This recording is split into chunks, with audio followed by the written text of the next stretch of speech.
Kimi!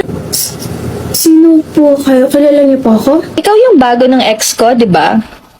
I'm sorry ha, I have to stalk you kasi syempre gusto ko malaman kung sino yung bago ng ex ko. Hindi ka naman pala talaga kagandahan, no?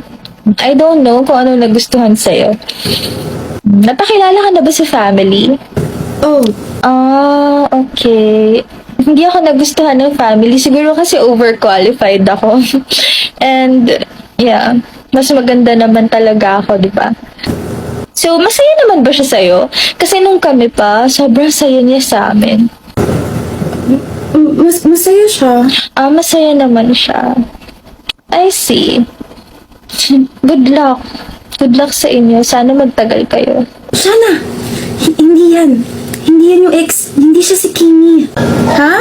Wrong girl. Hindi siya yung bago ng ex mo. She's Kimi. Ayan o sa ID nyo. Kimi. Kimi. Yung pangalan ng bago ng ex mo. Kimi with a Y. Mali yung search ko. Hindi naman pala ikaw. Eh, bakit sagot ka ng sagot? Na-pressure ako eh. Eh, di nakaride na lang sa mga pinagsasabi mo. Oh my gosh! Sana matapilo kayo mga papansin na ex. What? Sana kaya pang malinis ng panghilod yung ugali yung este. Alis na ako. Bye-bye. Wisit sayang oras. Oopsie.